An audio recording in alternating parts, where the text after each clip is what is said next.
মহিলাটির কাছে যান আর জিজ্ঞেস করেন বাচ্চাগুলো কেন কান্না করছে।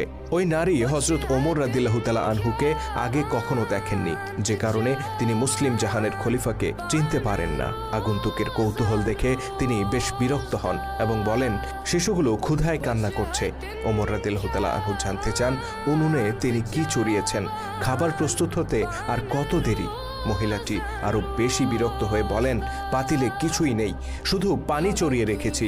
বাচ্চাগুলোকে সান্ত্বনা দেওয়ার জন্য খাবার তৈরির ভান করছি। কাঁদতে কাঁদতে তারা একটু পরে এমনিতেই ঘুমিয়ে পড়বে।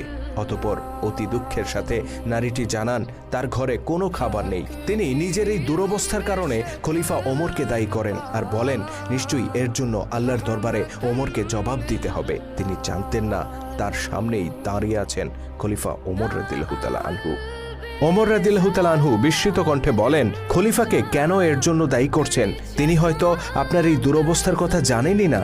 মহিলাটি পাল্টা প্রশ্ন করে বলেন খলিফা হিসেবে প্রত্যেক নাগরিকের খোঁজখবর নেয়া কি তার দায়িত্ব নয়? তিনি কেন আমাদের ব্যাপারে গাফেল থাকবেন? এর জন্য অবশ্যই তাকে জবাব দিতে হবে।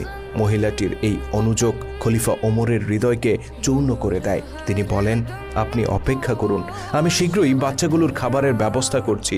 অতঃপর তিনি রাষ্ট্রীয় গুদামঘরের উদ্দেশ্যে রওনা হয়ে যান আর মহিলাটি অবাক হয়ে ভাবতে থাকেন কে এই আগন্তুক। ওমর রাদিয়াল্লাহু তাআলা আনহু দ্রুত ছুটে যান রাষ্ট্রীয় গুদাম ঘরে। সেখান থেকে একটি আটার বস্তা বেছে নেন আর অনুচরকে বলেন এটা আমার পিঠে তুলে দাও। অনুচর আসলাম বললেন আমিরুল মুমিনিন, আপনি তো হাঁটতেই পারেন না ঠিক মতো, আপনি কি করে এই বোঝা এত দূর নিয়ে যাবেন? বরং আমি এটা সেখানে পৌঁছে দেই। খলিফার আগত কণ্ঠে বললেন কিয়ামতের দিন কি আমার বোঝা তুমি বহন করবে? দেখলে না ওই নারী তার দুরবস্থার জন্য আমাকে দায়ী করেছেন।